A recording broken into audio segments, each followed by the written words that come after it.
Come back guys. I hope आप लोगों ने रिप्रेजेंटेशन ऑफ ग्राफ में डिस्टेंस टाइम ग्राफ और वेलोसिटी टाइम ग्राफ को अच्छे से समझा है और उसी के बेसिस पे कुछ क्वेश्चंस हम लोग आज सॉल्व करेंगे which belongs to page number 107 from obviously the Bhagavad Gita NCERT book. ठीक है, सबसे अच्छी बुक होती है NCERT बुक। हाँ, आपको समझ में नहीं आती है, शायद इसलिए बहुत सारे बच्चे उसे पसंद नहीं करते हैं, वो एक अलग बात है। बट बिलीव मी, एक ही लाइन में सब कुछ कह देना ये NCERT बुक का लैंग्वेज है। थोड़ा डिफिकल्ट है, पर अगर आपके कंसेप्ट्स क्लियर हैं, फिर आप उसे दोबारा पढ़ें, आप ये देखेंगे कि आपको सब समझ में आ रहा है।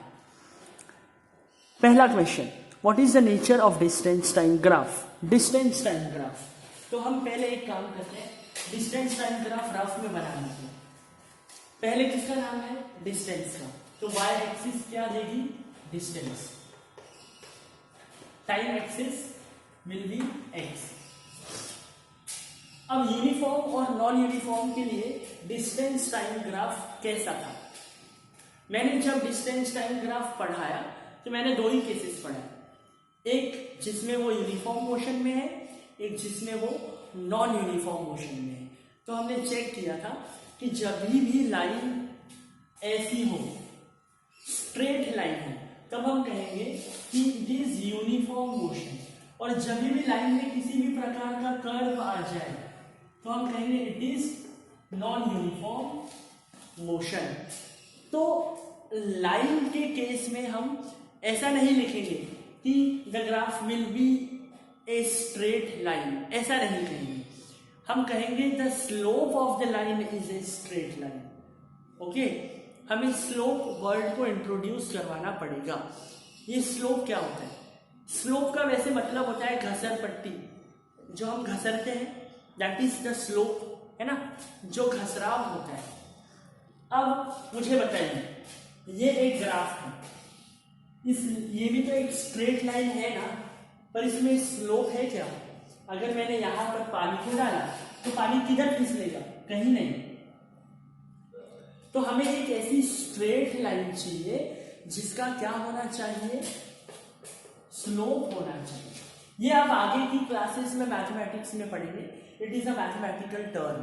पर फिलहाल के लिए आप समझें कि यूनिफॉर्म मोशन में जो लाइन है, यूनिफॉर्म मोशन में जो ग्राफ बनेगा वो एक स्ट्रेट लाइन का होगा, और उस स्ट्रेट लाइन का क्या होगा? स्लोप होगा। इस प्रकार की स्ट्रेट लाइन नहीं होनी चाहिए जिसका स्लोप ही नहीं है। इस लाइन का स्लोप है क्या? जी हाँ।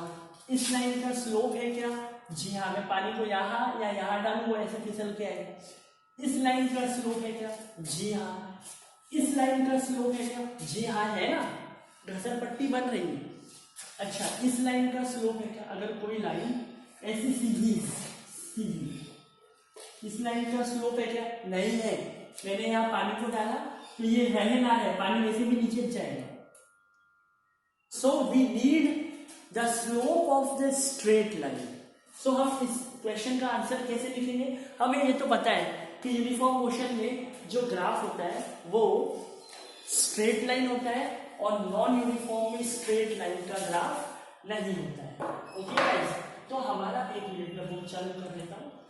तो हमारा जो पहला क्वेश्चन है कि हमें नेचर बताना है यूनिफॉर्म मोशन और नॉन यूनिफॉर्म मोशन में। तो हमारा आंसर होगा that slope of the line.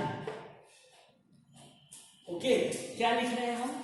Slope of the distance time graph.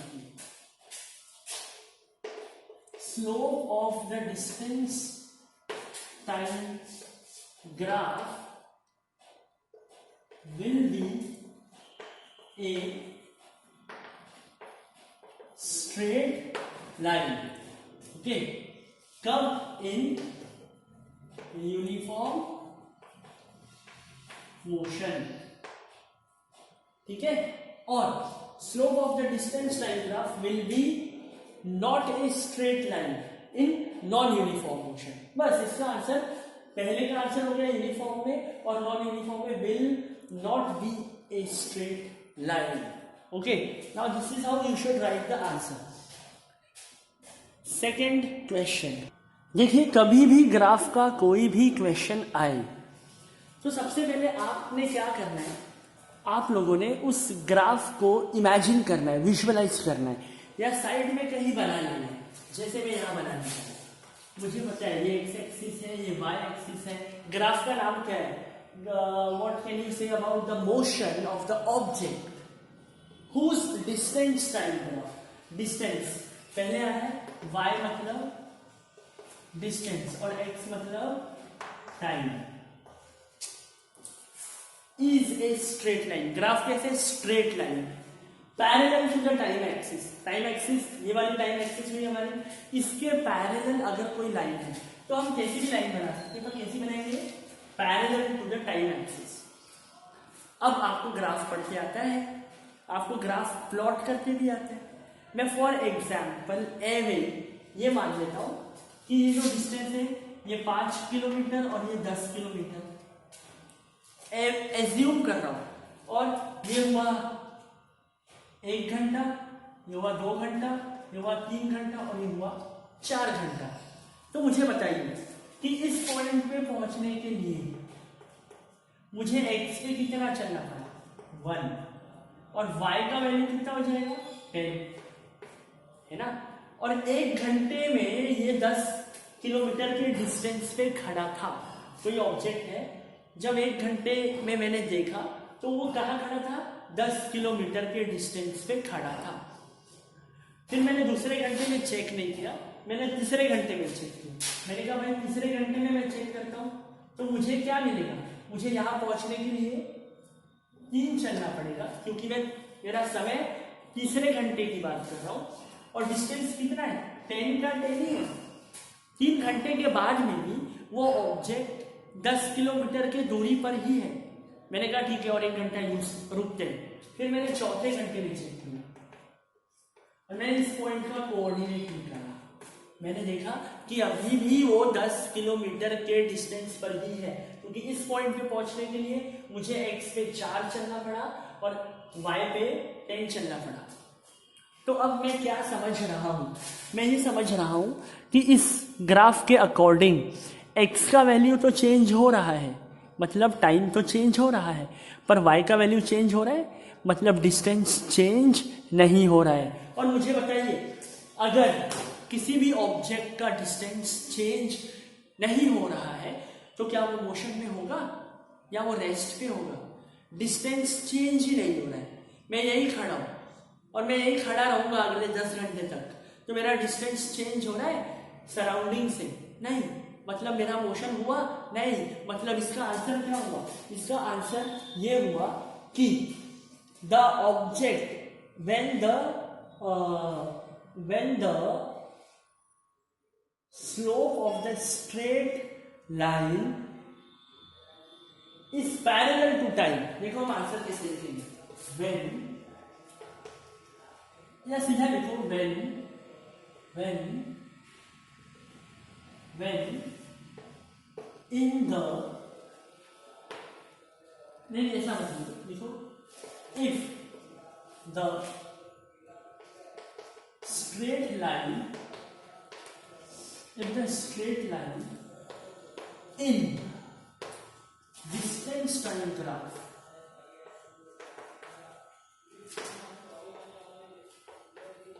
is parallel to the time axis.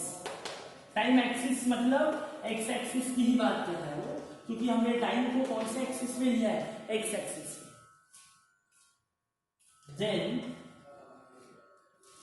then we say that the object is not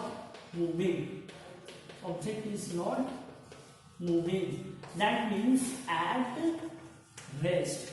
आप ऐसे उसे लिख सकते हैं, at rest लिख सकते हैं, या not moving लिख सकते हैं, या एक और वर्ड है is stationary. आप ऐसा लिख सकते हैं, we say that the object is stationary, ऐसा भी लिख सकते हैं। The object is at rest, ऐसा भी लिख सकते हैं। या the object is not moving. अब मल्टीपल चॉइस क्वेश्चन में आपको स्टेशनरी और एट रेस्ट ना देकर बोला इज नॉट मूविंग, सही आंसर। आपको बोला इज एट रेस्ट, सही बात है, एक ही बात है, ठीक है। तो ये हुआ हमारा क्वेश्चन नंबर 2। और आपने चेक किया कि हमें किस तरीके से ग्राफ को विजुअलाइज करके उसके प्रॉब्लम्स को सॉल्व किया। बहुत आसान है आसान? बताओ मुझे। Question number 3। अब एक और बार ग्राफ के ऊपर क्वेश्चन है। सबसे पहली चीज हम इस ग्राफ को विजुअलाइज करेंगे और पता करेंगे कौन सा ग्राफ है। Question, what can you say about the motion of an object if its speed time graph? कौन सा ग्राफ है? Speed time graph. तो पहले के पहले हम ग्राफ बना लेते हैं, ऐसा और ऐसा, स्पीड और टाइम ग्राफ। पहले किसका नाम आया? स्पीड, वाई एक्सिस, और ये time graph. So we have speed time graph, and what it is saying that the graph is a straight line parallel to the time axis. You know which is the time axis? That is the x-axis, and we have to draw a line parallel. इधर से बनाओ, इधर से बनाओ, कहीं से भी बनाओ, parallel. Now assume करता हूं मैं, है ना, हम कुछ भी assume करते हैं यार। टाइम है ना, तो आप ले लो यहाँ पे ले लो, यहाँ पे ले लो 10 मिनट, यहाँ पे ले लो 20 मिनट, यहाँ पे ले लो 30 मिनट और 40 मिनट भी ले लो, चलो कोई बात नहीं। मिनट में ले रहा हूँ मैंने टाइम, मेरी मर्जी में टाइम में भी ले सकता हूँ। और स्पीड का ऐसा यूनिट क्या है? किलोमीटर पर आवर भी ले सकते हैं, मीटर पर सेकेंड भी ले सकते हैं। तो किलोमीटर पर आवर ले लेते हैं, आसानी जाएगी, क्योंकि हम हमारी बाइक्स और व्हीकल्स में वही चेक करते हैं। तो मैं मानता हूं ये है 20 किलोमीटर पर आवर और ये है 40 किलोमीटर पर आवर। तो अब आप इस ग्राफ को चेक करिए, ये ग्राफ क्या शो कर रहा है। अगर जो भी स्पीड है, मैंने 40 एज्यूम किया है, तो मैं क्या देख रहा हूं, जब समय 0 था, यहां समय 0 होगा, तो ये वाले पॉइंट का कोऑर्डिनेट क्या होगा? 0 और 40। अच्छा, 30 मिनट बाद मैंने चेक किया, 30 मिनट बाद मुझे क्या मिलेगा इस पॉइंट पे? इस पॉइंट पे पहुंचने के लिए मैं 30 चला x पे और y पे कितना चला? 40। तो मुझे एक बात बताइए, क्या चेंज नहीं हुआ? x कोऑर्डिनेट या y कोऑर्डिनेट? आप देखेंगे x कोऑर्डिनेट तो चेंज हो गया, पर y कोऑर्डिनेट चेंज नहीं हुआ। और y कोऑर्डिनेट मतलब y एक्सिस जो बता रही है, और y एक्सिस क्या बता रही है? स्पीड। और क्या चेंज नहीं हो रही है इस ग्राफ में? स्पीड। तो हम क्या कहेंगे कि the motion of an object if, देखिए मैं आंसर बता रहा हूं, डिक्टेट कर रहा हूं, आपको लिखना है। क्या लिखेंगे? The motion of an object if its speed time graph is a straight line parallel to the time axis, then we say that the object is moving with constant speed. क्या change नहीं हो रहा है? Speed change नहीं हो रहा है, with constant speed। या फिर हम ऐसा लिख सकते हैं कि the object is moving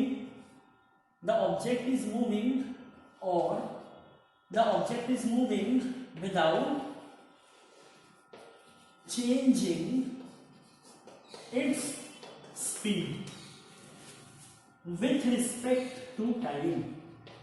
मतलब समय के अनुसार उसका जो स्पीड है वो चेंज नहीं हो रहा है। ओके गाइस, चलिए क्वेश्चन नंबर 4 पे आते हैं। 4। So guys, what is the quantity which is measured by the area occupied below the velocity time graph? अब आपको पता है कि हमने वेलोसिटी टाइम ग्राफ में एक नोट मैंने आपको लिखवाया है कि जब मैं वेलोसिटी टाइम ग्राफ में किसी एरिया को निकालूं, जैसे वेलोसिटी टाइम ग्राफ कह रहा है, तो वेलोसिटी टाइम ग्राफ ये y एक्सिस ये x एक्सिस, वेलोसिटी टाइम पहले किसका नाम आ रहा है वेलोसिटी, तो y एक्सिस वेलोसिटी बताएगी और x एक्सिस टाइम बताएगी। सो वेलोसिटी टाइम ग्राफ पे अगर मैं मान के चलिए ये मुझे एक यूनिफॉर्म एक्सेलरेशन का ग्राफ मिल गया और मुझे यहां से लेके यहां तक का एरिया निकालना है, ठीक है, तो मैं क्या करूंगा, इसका क्या निकालूंगा एरिया, और एरिया के लिए फॉर्मूला क्या लगेगा लेंथ इनटू ब्रेड्थ, और यहाँ अगर मैं इसे लेंथ ले लूं तो लेंथ मुझे क्या देगा वेलोसिटी और ब्रेड्थ मुझे क्या देगा टाइम। तो ये मैंने आपको स्पेसिफिकली लिखवाया है कि the product of velocity and time gives you what, okay, and you know this thing, okay. So हमें मिलेगा डिस्प्लेसमेंट का मैग्नीट्यूड, डिस्प्लेसमेंट का मैग्नीट्यूड या हम डिस्टेंस कहेंगे, velocity time graph it gives us the distance covered या magnitude of the distance covered, आप ऐसे भी इसका आंसर लिख सकते हैं। सो गाइस यहां तक हम लोगों ने ग्राफ को समझा, बहुत अच्छे से ग्राफ के क्वेश्चंस को कवर किए। अगले क्लास में हम लोग इन्हीं ग्राफ को यूज करके कुछ इक्वेशंस को डिराइव करेंगे, और वो डिराइव करने का जो तरीका है वो बहुत ही तरीके से डिपेंड करेगा इन चीजों पे। आप लोगों ने 3 इक्वेशंस पढ़ी होगी। पहला इक्वेशन है v minus U is equals to 80। आपने ये इक्वेशन को हम प्रूफ करने वाले हैं अगली क्लास में। अगला है s is equals to U T plus half 80 square, और इसके बाद का हमारा अगला फॉर्मूला होगा v square minus U square is equal to 2as। अब आप बताइए v क्या है, v है फाइनल वेलोसिटी, u क्या है initial velocity, a is the acceleration and t is the time, और यहाँ पे इनके अलावा और कोई भी चीज इस्तेमाल नहीं हो रही है। And what is the s, the s is the displacement, and this is how we have covered the questions from page number 107 guys. Take care, stay safe and boost your immunity every day by eating healthy foods, and take care of your families too guys. I hope all of you are safe at home. Namaskar.